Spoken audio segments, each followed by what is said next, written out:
Welcome to MarcusG.tv. I'm Chef Marcus Guiliano, and I'm a chef on a mission. Today's mission is running. Jamie, did you know that runners are miserable people? Are they? Yes, they are. Why? That's what I was conditioned when I grew up. Whenever my parents, especially my mom really, whenever we saw somebody running, my mom would always comment, "Look how miserable that person is." So for years as a child, I thought runners were just miserable people. That was just the way I was conditioned. So I wasn't conditioned to be active as a kid. I definitely wasn't conditioned to run. My parents never set an example for being active. And in fact, not only did they not set the example, but they downplayed this physical activity to a point where every time we saw a runner, my mom was like, "Oh, look at him. Doesn't he look miserable? Doesn't she look miserable?" And I can remember as little as I was 4 years old, my mom would say stuff like this. And so I grew up with the notion of that runners are miserable. And hey, Johnny, your father's a runner. He must be miserable, you know? So it was just, it's so funny the way that we perceive things. And still to this day, people will say to me, "Oh my gosh, you run 6 miles? That's like not normal." Or "You run like every day. That's not normal." But then to people that run 6 miles, people in the serious runners, 6 miles isn't a lot at all.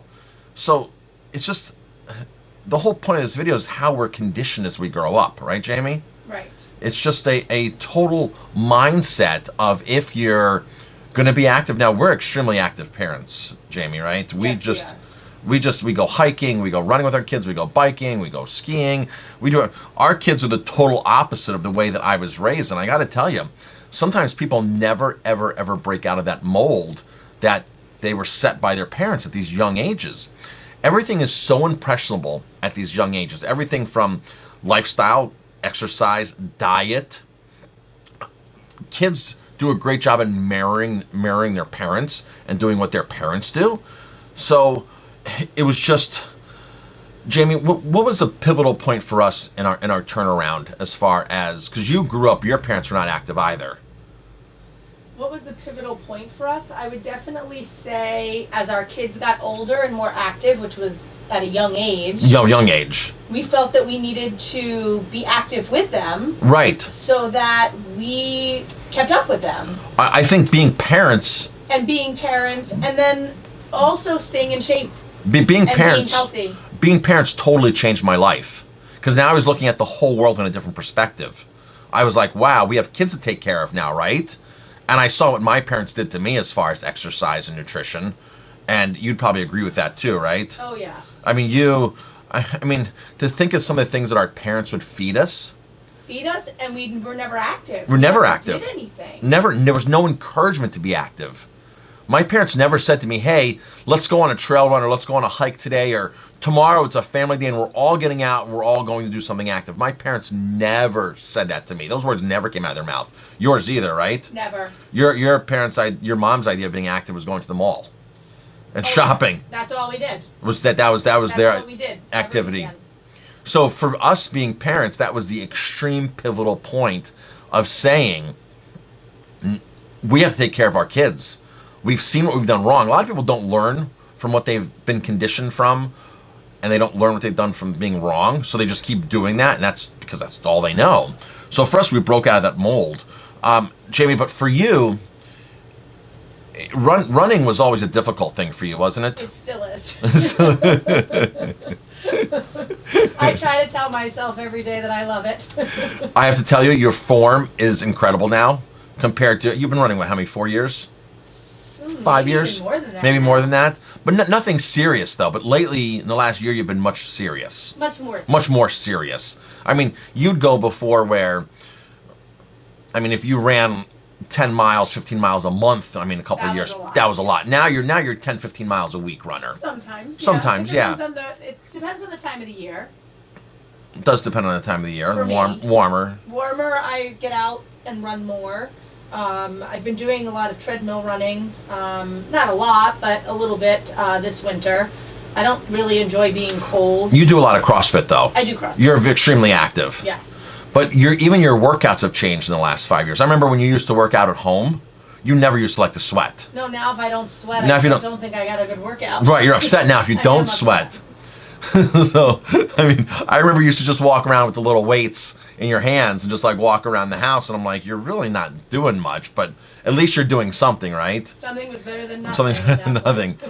So I think the biggest change for me after the fact that we decided to get healthy and exercise was being around other like-minded people. Would you agree? I would definitely agree. Being So- around other people that enjoy doing the things that you do. People to push it you. helps motivate you. Helps motivate you to be better at what you're doing, want to do more, and want to keep up with your friends and be with them. Right, exactly. So now a big circle of our friends are people that run, people that work out, CrossFit, trail run. And I would definitely say the majority of our friends. And I got to tell you, running is much more fashionable than it was 25 years ago, 35 years ago. When I was a kid growing up, I mean, there's tenfold times the amount of runners now, and the amount of races that happen out there, and the awareness, just the overall awareness of exercise in general has skyrocketed the last 30 years drastically. And I got to tell you, the fashion has changed a lot. Now all these clothes are much more fashionable. I mean, imagine walking around running clothes from 30 years ago. People look at you like you're weird. Yeah. Now, all these designers have jumped on the workout clothes, right, on the bandwagon, and there's some cool workout gear out there, right, that can dub as workout and as like casual wear. It's really great stuff now, though. I mean, the whole fashion industry has changed that whole look. So between that and the internet and just the awareness of all these races now, there's tons of 5Ks, 10Ks, Spartan races, obstacle courses, everything. But being around people that share these same values will help boost you. It's like having a pacer in a race. It's like there's somebody in front of you, there's somebody to catch. Well, as long as you have a group of friends around, there's always somebody to look up to and somebody to catch up to, which is extremely, extremely important. And runners are not miserable people. It's just the way I was conditioned as a kid to think that, hey, running is a miserable sport. People that do it are miserable people. And kids are so impressionable. So if you're a parent watching this, the words you say to your kids make a huge difference. If my mom would have never said to me, those runners are miserable people, I would have never looked at running negatively, even though my parents never ran or did anything active. But by them, the mere fact of saying that and pointing that out made much more of an impression on my view of runners or people that were active, especially runners. So it was this whole, it's like they just had to like twist the knife in, right? The knife was in there. They're not runners, but now they had to twist it and really make sure that I understood that running is just a miserable people run. It's a miserable sport. It's not enjoyable at all. And I got to tell you, all of my friends, and when I run, it's the most enjoyable thing I can do. It helps me meditate. It helps my mind free up. It helps me get out of my office. It helps me get out of escape my daily rituals. And when I do trail runs, it brings me on these awesome adventures, even if it's a trail that I've been on before or up a mountain that I've been on before. It's just a matter of stopping, taking a picture, breathing, enjoying the scenery, and feeling a sense of accomplishment. So runners are not miserable people at all. I'm Chef Marcus Guiliano. Thanks for watching this video. If you like my videos, please hit like, subscribe to my channel, and definitely pass it on.